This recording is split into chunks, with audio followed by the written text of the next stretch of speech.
Today we are going to start in English grammar. In last class we talked about the preposition and how we have to use the preposition word in this sentence.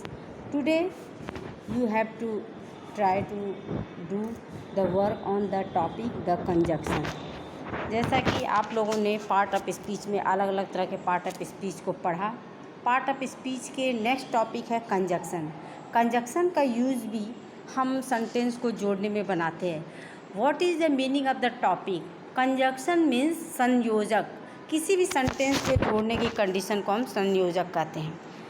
A conjunction is a word which join two or more than two words, phrase or sentence together.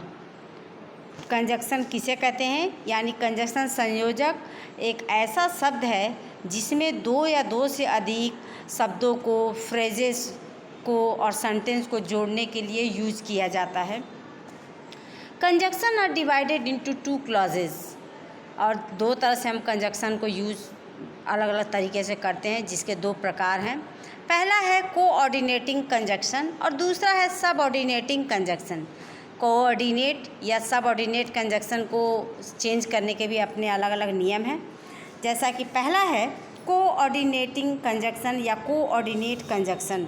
What is coordinate conjunction? सबसे पहले इसके बारे में। Coordinate conjunction का मतलब, इस coordinate मतलब भी होता है कि इसे भी दो सेंटेंस को मिलाने की कोशिश की गई है, उसके बारे में यहाँ भी बात की गई है। A conjunction that is used to join two sentences of equal rank or importance is called as coordinating conjunction. Same condition यहाँ भी कि दो या दो से अधिक सेंटेंस को जोड़ने का काम कोऑर्डिनेटिंग भी कंजक्शन में किया जाता है, लेकिन इसमें जो भी दो सेंटेंस होते हैं उसके रैंक, उसके इम्पोर्टेंस सेम इक्वल होते हैं और ऐसे सेंटेंस को हम कोऑर्डिनेटिंग कंजक्शन कहते हैं। और कोऑर्डिनेटिंग कंजक्शन बनाने में जो हम कंजक्शन वर्ड यूज़ करते हैं वो है एंड, बट, और, therefore, both, and, as well as, etcetera. ये सारी चीज़ें हम कोऑर्डिनेटिंग कंजक्शन के अंतर्गत यूज़ करते हैं। अब देखिए यहाँ कंजक्शन के उसके अलावा काइंड्स ऑफ कोऑर्डिनेटिंग कंजक्शन भी होते हैं। There are many kinds of coordinating conjunction. In them, first is cumulative conjunction.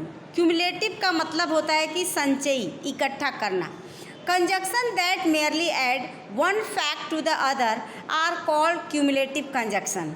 Cumulative conjunction में भी यही चीज़ें हैं कि जिसमें एक स्टेटमेंट को दूसरे के साथ जोड़ दिया जाता है।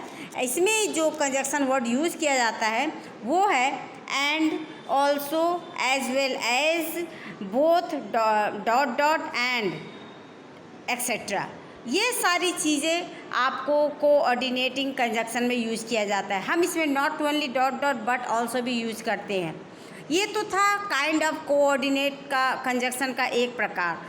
दूसरा है अल्टरनेटिव कंजक्शन। अब अल्टरनेटिव का मतलब ही होता है कि विकल्प सूचक संयोजक। अब विकल्प सूचक का मतलब क्या है कि conjunctions that present two alternatives, दो तरह के विकल्प दिए जाते हैं, sometimes indicating a choice between them, और कभी कभी उन दोनों में किसी एक को चॉइस करना होता है, and that is called alternative conjunction. For example, इसमें आपको कंजक्शन वर्ड यूज़ किया जाता है बट, हाउएवर, ओनली, स्टिल। यानी he is poor but he is honest. इस तरह से सेंटेंस को हम बनाते हैं। तो जो वर्ड हम कंजक्शन वर्ड देते हैं उसी के अनुसार सेंटेंस को हम चेंज करते हैं। और थर्ड है एडवर्सेटिव कंजक्शन। अब एडवर्सेटिव कंजक्शन के अंतर्गत सेंटेंस को क्या करते हैं? एडवर्सेटिव का मतलब ही होता है कि विरोधाभास संयोजक। विरोधाभास का मतलब कंजक्शन दैट एक्सप्रेस कंट्रास्ट और opposition are called adversative conjunction. किसी भी वस्तु, व्यक्ति या स्थान का क्वालिटी विरोधाभास हो, एक अच्छा हो तो दूसरा बुरा, एक कम हो तो दूसरा ज़्यादा, इस कंडीशन में हम ऐसे कंजक्शन वर्ड का यूज़ करते हैं। इसमें कंजक्शन वर्ड यूज़ करने के लिए आपको बट है, ओनली, स्टिल, ये चीज़ें हैं। जैसे ही is poor but he is honest, तो बट लगा के या स्टिल लगा के सेंटेंस को एडवर्सेटिव कंजक्शन शो करते हैं। नेक्स्ट है इलेटिव कंजक्शन। इलेटिव का मतलब परिणामवाचक संयोजक। इसमें conjunction which express an inference are called illative conjunction. मतलब कंडीशन को शो करना, जैसे इलेटिव परिणाम मतलब उसका result, he was ill so he did not go there, यानी सो यहाँ यूज़ किया गया कंडीशन को शो करने के लिए।